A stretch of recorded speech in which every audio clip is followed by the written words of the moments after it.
जो 58 ईयर्स के हो गए हैं उनके लिए क्या ऑप्शन का प्रावधान ईपीएफओ ने बनाया है और उनको ऑप्शन कैसे देना है और कहां पर देना है, और उससे कुछ डिक्लेरेशन ईपीएफओ ले रहा है on their portal which I have listed down and that will be sharing with all of us for understanding about what is likely to be the pension in this scheme.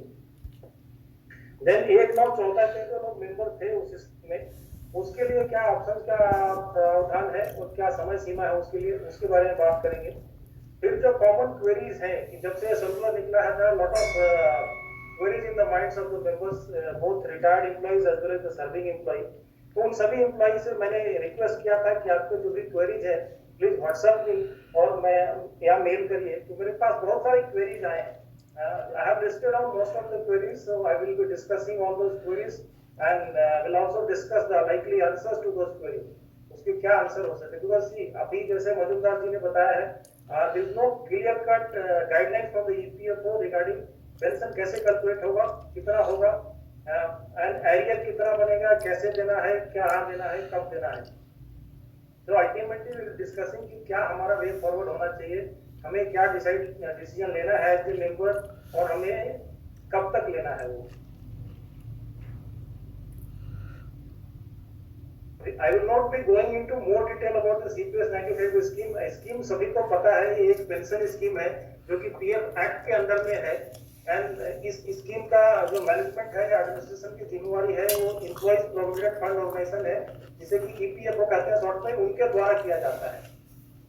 इस scheme में as a member हम अपने salary का 8.33% contribution देते हैं। That 8.33% as of now is on maximum salary of 15,000 के ऊपर ही 8.33 जाता है, और ये जो एम्प्लॉयर अपना पीएफ में कंट्रीब्यूशन देता है उससे निकल के जाता है। Maximum contribution for employee is 1250 rupees per month. इस स्कीम में भारत सरकार भी 1.16% देती है, बट वो सिर्फ 15,000 तक के सैलरी तक देती है। उसके ऊपर किसी में कोई कंट्रीब्यूशन, उसका अगर ऊपर कोई जिसका सैलरी है और उन्होंने ऑप्ट किया है एक्चुअल सैलरी पेमेंट के लिए, तो वहां पे भारत सरकार 1.16% नहीं दे रही है। और ये मुद्दा भी सुप्रीम कोर्ट के जजमेंट में था, जिसको कि सुप्रीम कोर्ट ने बोला है कि it can not be recover from the employees, because तो 2014 में जो अमेंडमेंट किए गए थे उसमें लिखा गया था कि जिसकी एम्प्लॉय का सैलरी 15,000 के ऊपर है उस केसेस में 1.16% भारत सरकार नहीं देगी, उस एम्प्लॉय को खुद ही देना है। तो उसके बारे में मैं अपना जो अमेंडमेंट हुआ एग्जैक्टली हम लोग देखेंगे लास्ट में क्या अमेंडमेंट हुआ है।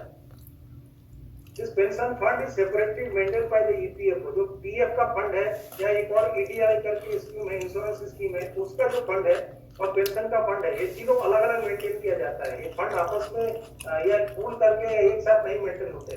तो पेंशन फंड में जितना पैसा है उसी पेंशन फंड से पेंशन मिलेगा लोगों को। इसका मतलब यह है कि पेंशन स्कीम जो है अपना सेल्फ सस्टेनेबल होना चाहिए, उसमें कोई और एडिशनल सोर्स ऑफ इनकम या कैश फ्लो नहीं है। मेंबर का जो कंट्रीब्यूशन है, भारत सरकार का जो कंट्रीब्यूशन है, उनको इन्वेस्ट करके जो इनकम जनरेट कर रहा है फंड, इन सारे पैसे से ही आपका पेंशन मिलेगा। उसके अलावा और कोई सोर्स नहीं है। उस फंड में लिखा हुआ है कि एम्प्लॉय नॉमिनल सैलरी के जगह पे अपने एक्चुअल सैलरी पे कंट्रीब्यूशन देके एंड देन उस एक्चुअल सैलरी के पेंशन के ऊपर पेंशन फिक्स करवा सकता है। वो 2014 के पहले 11(3) में लिखा हुआ था, अभी 2014 के बाद 11(3) प्रोविजन को डिलीट करके नया प्रोविजन ऐड किया गया है विच इज 11(4). तो सुप्रीम कोर्ट का यही कहना है कि जो भी एम्प्लॉय इस स्कीम के मेंबर थे as on 1 September 2014, they would be guided by the amended provisions of the 11(4) of the section EPS 95 pension scheme। अभी 11(4) क्या है उसको भी हम लोग देखेंगे सर। और एक इसी से रिलेटेड जजमेंट ये है कि जो एम्प्लॉय 1/9/14 के पहले इस स्कीम से बाहर निकल गए, मतलब उनका 58 ईयर्स हो गया और they have exited from the scheme without exercising any option under the para 11(3) of the unamended scheme. मतलब जो 2001-14 के पहले जो स्कीम एग्जिस्ट करती थी और वहां पे अगर कोई एम्प्लॉय ने ऑप्शन एक्सरसाइज नहीं किया था to contribute on actual salary, they would now not be eligible to exercise the option after this 1/4/2014।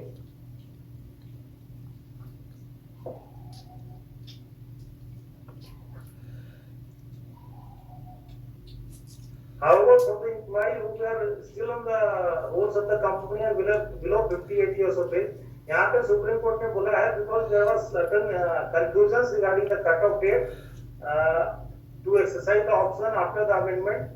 So all such employees has been given a one-time chance to exercise their option now, and that option is to be exercised within a period of 4 months. यहाँ पे आप देखिए within a period of 4 months लिखा हुआ है, and this is from the date of judgment.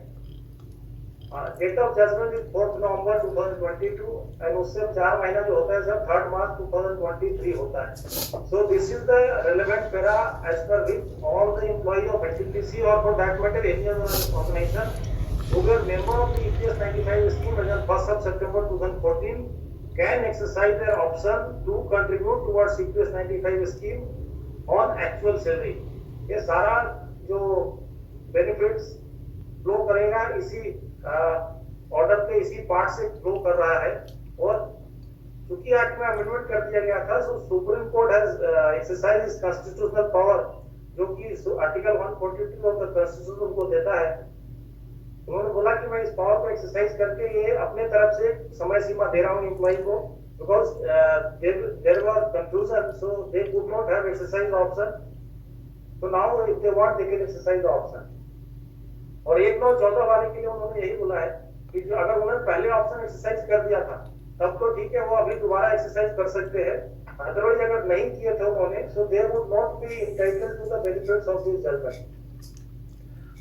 वैसे employ को 1/9/14 के पहले 58 इयर्स के हो गए थे विदाउट एक्सरसाइजिंग एनी ऑप्शन, फिर अभी वो ऑप्शन एक्सरसाइज नहीं कर पाएंगे.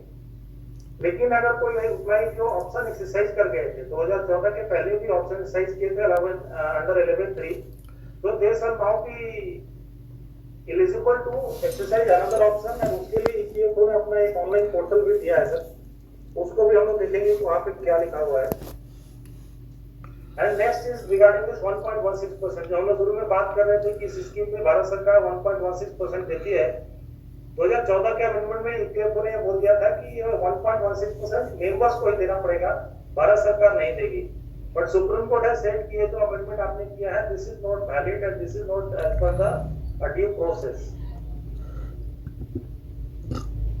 जो इसको उन्होंने एक तरीके से स्टक डाउन कर दिया है, बट इसको इस पार्ट ऑफ द ऑर्डर को सस्पेंड किया for a period of 6 month. And supreme court has set कि हम आपको 6 महीने का समय देता है कि 6 महीने में आप जो भी रिलेवेंट चेंज करना चाहते हैं, स्कीम में अमेंडमेंट करना चाहते हैं, इफ यू रिक्वायर नहीं, उसके बाद जो भी नया प्रावधान लाएंगे तो मेंबर से जो पैसा आपने ले लिया है वो एडजस्ट कर देंगे. इनके एडजस्टमेंट में भी in the form of adjustment against the aerial people और adjustment against the future contribution. Next जो पैरा एडिट में लिखा है sir, this is very relevant and very important. ये सारा जो अपना पेंशन बेनिफिट है ये इसी से इंपैक्ट हो रहा है. Because EPFO has changed the pension calculation formula by 2014 amendment and उसको यहाँ पे सुप्रीम कोर्ट ने वैलिड ठहराया है. उन्होंने लिखा that we do not find any flaw in altering the basis for computation of pensionable salary. ये pensionable salary कैसे कंप्यूट होता है सर, वो हम लोग देखेंगे. और अभी उसके चलते अपना पेंशन कम हो जाएगा, किसी भी मेंबर्स का पेंशन उसके चलते कम हो जा रहा है. This was the another para under which some guidelines was supposed to be issued by the EPFO. इन्होंने लिखा है that fund authorities shall implement the direction contained in the said judgment within a period of 8 weeks subject to our direction contained earlier in this paragraph. मतलब 2016 का sir एक RC Gupta के नाम से case था जिसको ये आरसी गुप्ता रेफर किया इन्होंने. उसमें कुछ जजमेंट आया था सुप्रीम कोर्ट में regarding this amendment in the regarding this para 11(3) of the unamended scheme. और सुप्रीम कोर्ट ने इस जजमेंट में बोला है कि आरसी गुप्ता में जो मेरा जजमेंट था या जो डायरेक्शन था कोर्ट का, उसको इंप्लीमेंट करना है by fund authorities within a period of 8 weeks. 4 नवंबर का जजमेंट था, सो नवंबर, दिसंबर, जनवरी या फरवरी इसके पहले अपना ये इंप्लीमेंट होना था जनवरी के पहले, 3 जनवरी के पहले. और ईपीएफओ ने सर 29 दिसंबर को ऑलरेडी एक सर्कुलर इशू कर दिया है in compliance to this very part of the Supreme Court order only. So if we see the entire contents of this order para 44, वहाँ पे कोई और डेडलाइन नहीं लिखा हुआ है regarding the other points on which Supreme Court has given the judgment in this judgment of 4th November 2022.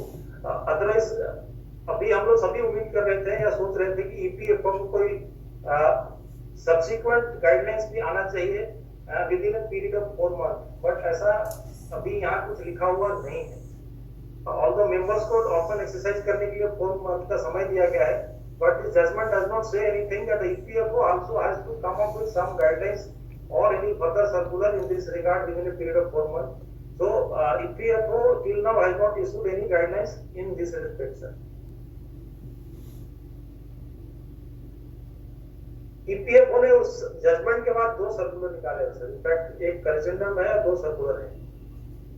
इस सबको थोड़ा समझना इस पे रिलेवेंट है, तो ये बड़ा ही कॉम्प्लिकेटेड इशू बन गया है। अभी पूरे देश में खूब जगह है कि इससे पेंशन मिलेगा एंड देन कितना मिलेगा, सभी लोग अपना अपना कैलकुलेशन कर रहे हैं। तो this is the circular of the EPFO जो उन्होंने सुप्रीम कोर्ट का जो पैरा हम लोग 11(9) पढ़ रहे थे, 44(9) read with para 44 of 5 and 6 of the supreme court judgment. उन्होंने बोला कि ये जो जजमेंट आया सुप्रीम कोर्ट का, जहाँ पे उन्होंने 8 वीक का टाइम दिया था, this is regarding implementation of Supreme Court judgment in the matter of RC Gupta, जो कि 2016 में ईपीएफओ का जजमेंट आया था सर। और ईपीएफओ ने ये इसको जो सर्कुलर निकाला उसमें इन्होंने लिखा है कि कौन से लोग एलिजिबल हैं as per their the judgment of the supreme court in R C Gupta. Para 6 है सर, जिसमें इन्होंने लिखा है द फॉलोइंग पेंशनर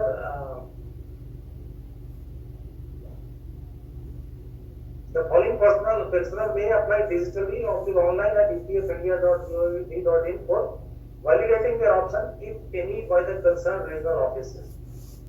इसको किसको एलिजिबल बनाया है? उन्होंने इसको बनाया है the pensioner who has employees had contributed under paragraph 26(6) of the EPF scheme on salary exceeding the wage ceiling limit of 5,000 rupees or 6,500 and exercise option under the provision to para 11(3) of the pre-amendment scheme while being member of the EPS 95 and their exercise of such option was declined by the PF authorities. यहाँ सब देखो हर sub clause के बाद में and लिखा हुआ, मतलब ये तीनों कंडीशन फुलफिल होना चाहिए। पहला कंडीशन ये है कि employee should have contributed to the PF on actual salary and not on the nominal salary.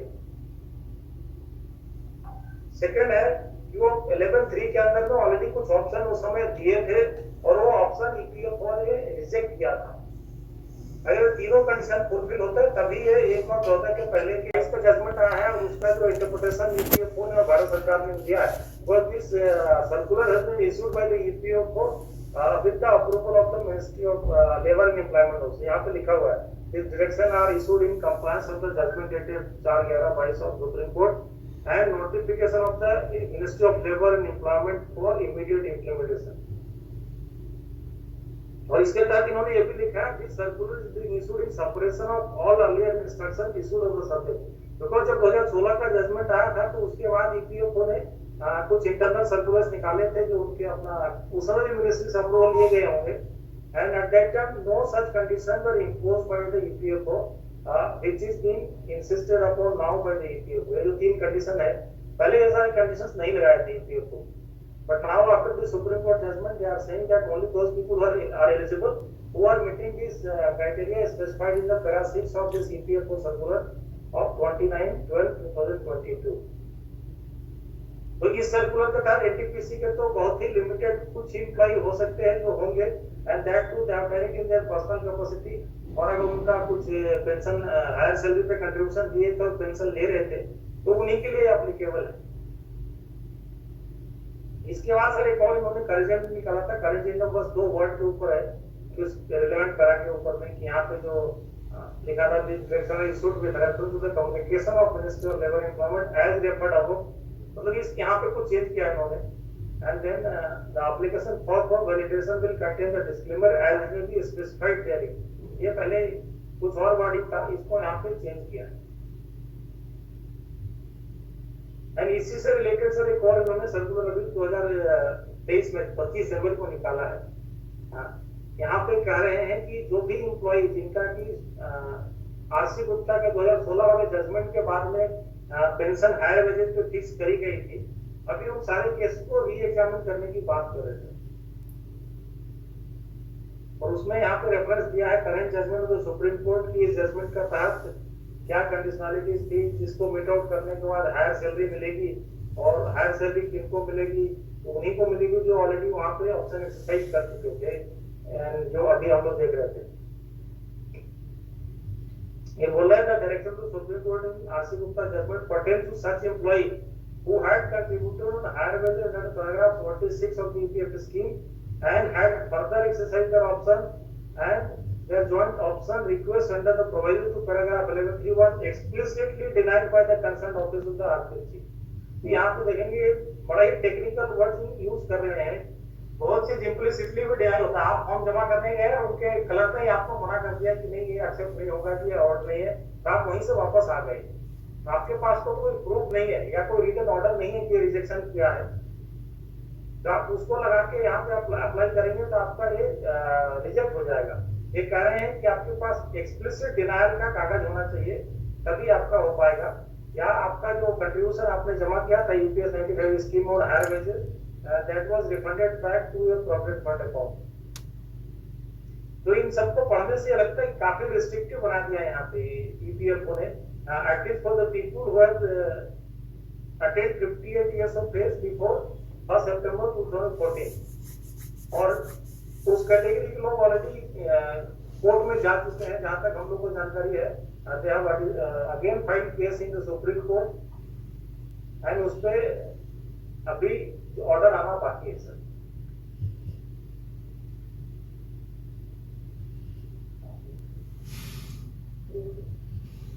अभी ईपीएफओ का सर्कुलर के बाद हम लोग देखेंगे एनटीपीसी में क्या सर्कुलर निकाला गया इस सब्जेक्ट के ऊपर में। सबसे पहला सर्कुलर सर 10 जनवरी 2023 को निकाला गया था। इसमें उसी सुप्रीम कोर्ट के वर्डिक्ट को रीट्रेट किया गया था, एंड चूंकि सुप्रीम कोर्ट ने बोला कि एग्जेम्प्टेड एस्टैब्लिशमेंट पे ये ऑर्डर एप्लीकेबल होगा, so NTPC being an exempted establishment हम लोगों ने ये सर्कुलर निकाला कि ऑर्डर हमारे एम्प्लॉय के लिए भी एप्लीकेबल है। और यहाँ पे ये भी बताया गया कि एनटीपीसी का एम्प्लॉई ज्वाइनिंग के डेट से ही पीएफ का मेंबर बन जाता है, and then they contributes toward provident fund on their actual salary. However EPS का जो कंट्रीब्यूशन होता है वो नॉमिनल सैलरी जो जिस समय जितना रहा है उसके ऊपर रिमिट किया जाता है। Regarding the employee who had separated who are attained 58 years of age before 1914, para 3 में लिखा हुआ है कि जो भी employee who are meeting the criteria specified in the EPFO circular employee या members की आप अगर चाहते हैं ऐसा करना तो आप कर सकते हो, वो एक इनेबलिंग प्रोविजन दिया गया था।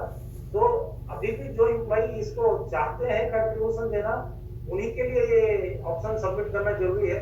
जो नहीं इंटरेस्टेड है उनके लिए कोई कंपल्सन नहीं है कि ऑप्ट करे। तो एम्प्लॉई जो 1914 के पहले थे वो अगर क्राइटेरिया को मीट आउट करते हैं तो then they can apply for this validation of their option to the online on the online portal of the EPFO। उस ऑनलाइन पोर्टल का भी लिंक मैं दिखाऊंगा यहाँ पे। And regarding the employee who were member of the CPS 95 as of 1/9/2014, यहाँ पे ये लिखा हुआ है that सुप्रीम कोर्ट ने वैसे ग्रुप ऑफ एम्प्लॉय के लिए 4 महीने का समय दिया है, और ये 4 महीना सर 3 मार्च 2023 को कंप्लीट हो रहा है। क्या हो गया?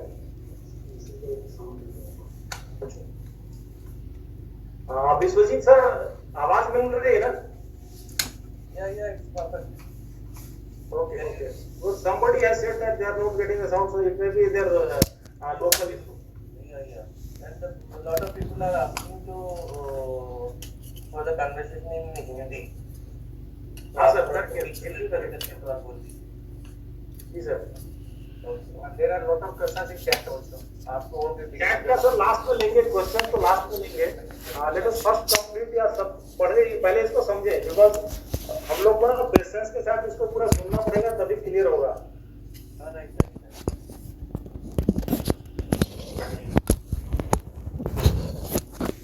मैं बात कर रहा हूँ सर एनटीपीसी का क्या सर्कुलर था। सर्कुलर पहला सर जनवरी 10 को आया था, जिसमें लिखा हुआ था जो एम्प्लॉई 14 के पहले रिटायर हुए हैं, अगर वो क्राइटेरिया या वो कंडीशन को मीट आउट करते हैं फिर उनको ईपीएफओ को पोर्टल में अपना ऑप्शन देना है।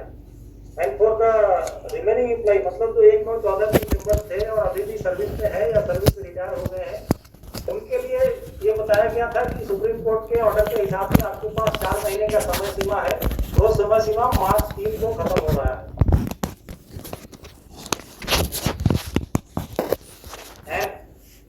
जैसा कि शुरू में बताया, आज भी ये उम्मीद है कि ईपीएफओ इस कैटेगरी ऑफ एम्प्लॉय के लिए कुछ अलग से सर्कुलर निकालेगा।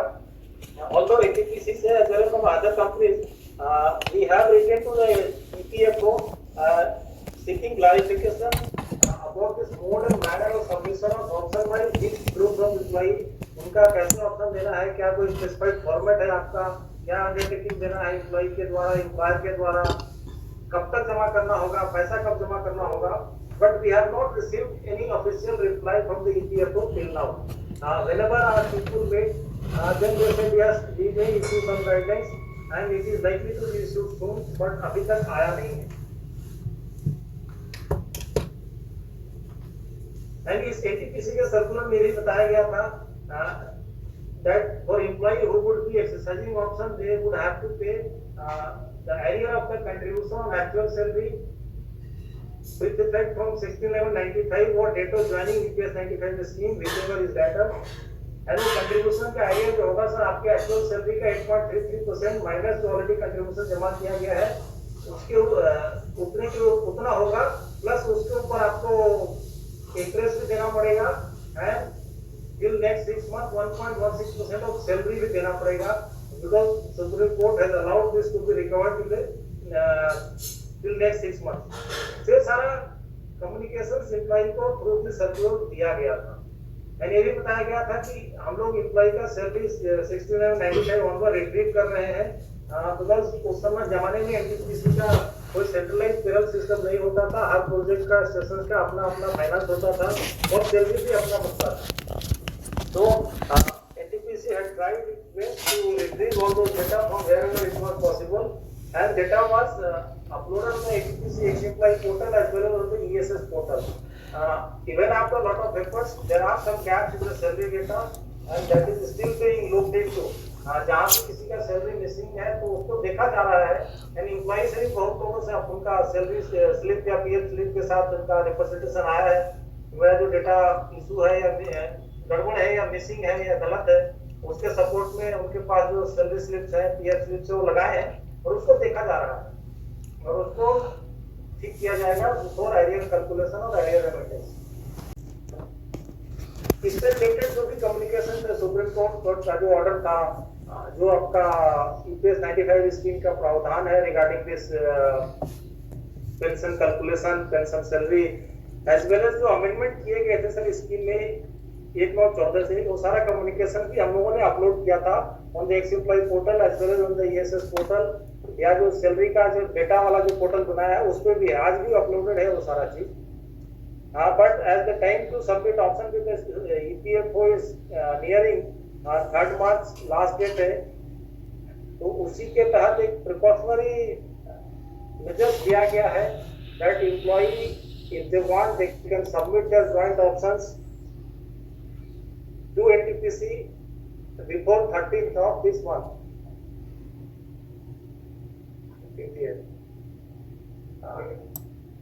13th of this month। ये इसलिए किया, ये क्यों किया गया सर, ये भी सर्कुलर में लिखा हुआ है।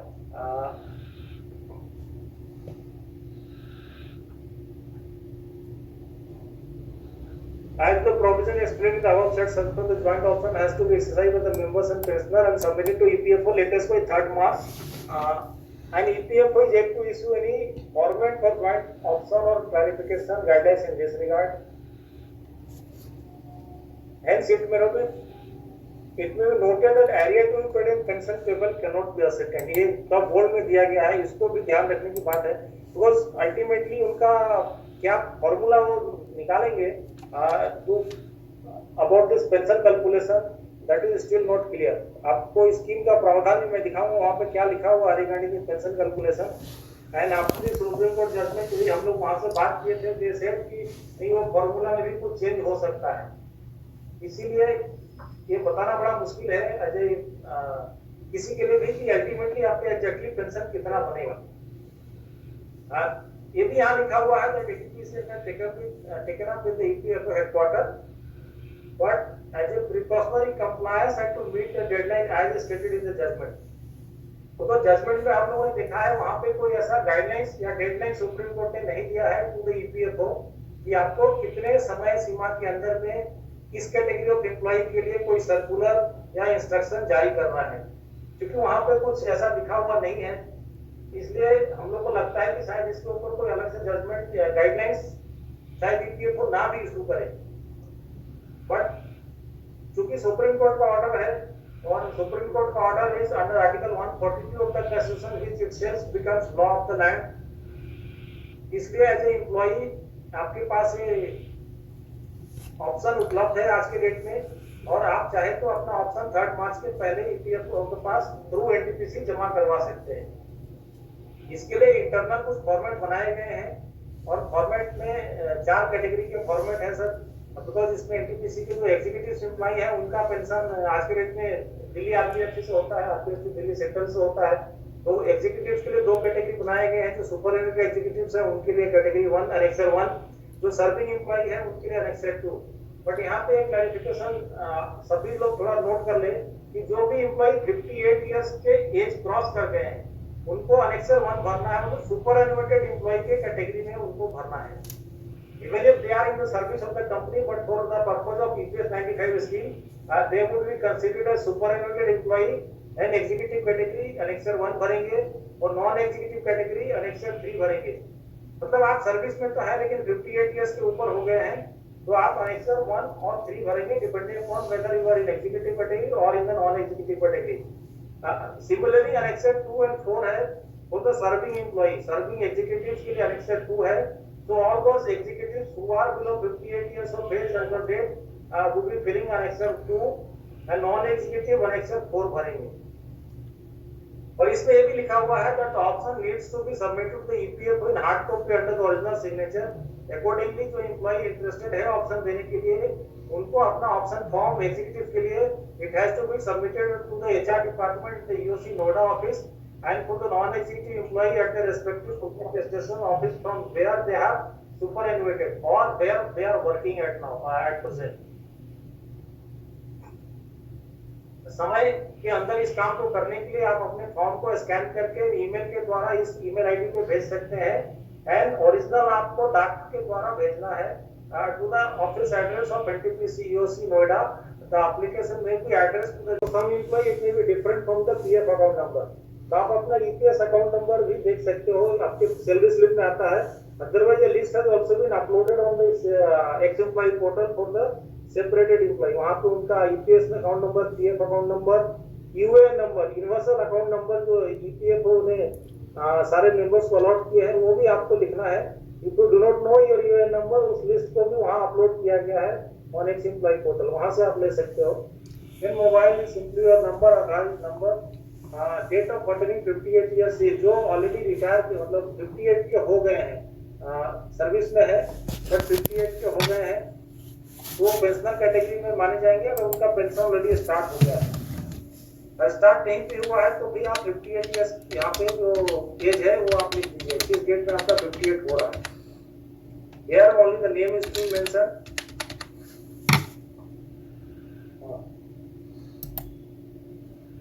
फिर आपको अपना सिग्नेचर करना है, एड्रेस देना है। नीचे एक अंडरटेकिंग भी है, यहाँ अगेन आपको अपना एम्प्लॉयर का अंडरटेकिंग है तो आप इसमें भरे नहीं भरे, आप चाहे तो अपना नाम भर सकते हो। यहाँ पे आपका नाम नहीं भरना है, यहाँ पे जो एनटीपीसी का ऑथराइज ऑफिसर इसको सर्टिफाई करेगा तो उसका भरा जाएगा। इसलिए बेटर है जो अंडरटेकिंग का एम्प्लॉयर है उसको आप कुछ भी ना भरें, इसको ब्लैंक ही छोड़ दें। ये जो भी यहाँ पर रिलेवेंट डिपार्टमेंट होगा एनटीपीसी का ऑथराइज ऑफिसर्स उसको भरेंगे। एम्प्लॉय को सिर्फ पेज 1 में भरना है एंड पेज 1 में पर्सनल डिटेल्स ओनली, इसमें ऐसा कुछ खास नहीं है जो आपको नहीं जानते हैं। जो 2 चीज का क्वेरी आ रहा था, एस्टैब्लिशमेंट कोड और प्रोविडेंट फंड का एड्रेस या उसका कंसर्न ऑफिस का डिटेल वो ऑलरेडी बता दिया। जब नॉन एग्जीक्यूटिव का केस आएगा तो नॉन एग्जीक्यूटिव का जिस प्रोजेक्ट में वो पोस्टेड थे at the time of 58 years या जहां से उनका पेंशन प्रोसेस किया गया है उस आरपीएफसी का एड्रेस यहाँ पे भरा जाएगा। So if you know, it's very good, you can fill it up अगर आपको नहीं भी पता है तो आप इसको ब्लैंक छोड़ दीजिए, जो कंसर्न ऑफिसर है एचआर में उसको भरेगा। अगेन इफ एस्टैब्लिशमेंट कोड भी अगर आपको पता है तो आप भर दीजिए, नहीं पता है तो इसको ब्लैंक छोड़ दीजिए। जहां भी थ्रू एम्प्लॉयर लिखा हुआ है आप भर सकते हो एनटीपीसी लिमिटेड, उस प्रोजेक्ट का नाम, अदरवाइज ब्लैंक छोड़ दीजिए। जो भी चीज आपको समझ में नहीं आ रहा है ना, हाँ, एक सेफ्टी ऑफ पर्सनल डिटेल जहाँ पे माई पर्टिकुलर्स लिखा है, ये सारा आपका व्यक्तिगत इंफॉर्मेशन है, फिर आप लोकल एचआर या उसका ब्लैंक छोड़ दीजिए, एचआर के लोग भर देंगे।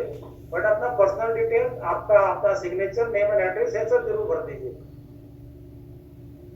और एम्प्लॉयर का जो अंडरटेकिंग है वहां पे कुछ भी नहीं भरेंगे, एम्प्लॉयर खुद भरेगा उसको और उसको साइन करेगा और कंसर्न ऑफिस में जमा करेगा। तो this was regarding this pension form option form fill up. इससे रिलेटेड अगर कोई भी क्वेरी और है तो आप इसमें चैट बॉक्स में लिख दीजिए, मैं उसको लास्ट में टेकअप ले लूंगा।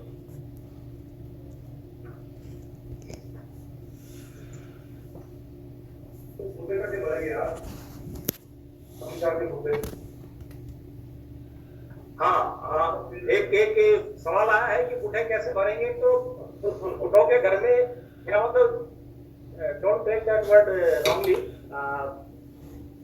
जो भी सीनियर सिटीजन है जिनको फॉर्म भरने में किसी भी तरह की असुविधा हो सकती है, they can take help of the any younger members of their family, और if there no one to help, friends family कुछ भी नहीं है तो आप एनटीपीसी के नियरेस्ट ऑफिस में जाइए, वहां पे एनटीपीसी के ऑफिसर्स कर्मचारी आपकी मदद करेंगे। तो वहां पे आपको फॉर्म भरने में जो भी रिक्वायर्ड सहायता जरूरत। So this is again regarding this, जो 1914 के पहले के एम्प्लॉई हैं सर, उनके लिए जो पोर्टल का एड्रेस है, वो पोर्टल का एड्रेस भी यहाँ पे मैंने लिखा है। इस एड्रेस पे आप जाएंगे तो आपको इनका ईपीएफओ का वेबसाइट पे आपको ले जाएगा, और वहाँ पे आपको if you are fulfilling the conditions prescribed in that circular, आप अपना ऑप्शन एक्सरसाइज कर सकते हैं। और नेटवर्क इशू है, इसके चलते यहाँ टाइम ले रहा है, अदरवाइज इस पोर्टल का एड्रेस मैं शेयर कर दूंगा चैट में भी। एनीवन हु इज, इसका बेसिक कंडीशन है, अगर आपने ऑप्शन पहले एक्सरसाइज किया है 11.3 में और डिक्लाइन हुआ है और आप होगा, अदरवाइज होगा ही नहीं। तो अगर आप ये सबमिट करते हैं फिर you can go.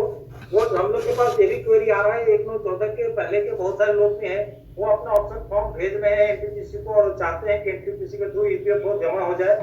So please understand, NTPC भी एक भारत सरकार की संस्थान है और ईपीएफओ का जो भी रूल्स या गाइडेंस कोर्ट जजमेंट, तो एनटीपीसी इसमें अपने तरीके से अपने तरफ से कुछ नहीं कर रही है। अगर जो प्रोसीजर प्रिस्क्राइब किया गया ईपीएफओ के द्वारा फॉर सच पे पर जाके अपना ऑप्शन देना पड़ेगा, और वो ऑप्शन अगर ईपीएफओ से वैलिडेट होके एग्जामिन करके फॉरवर्ड करें।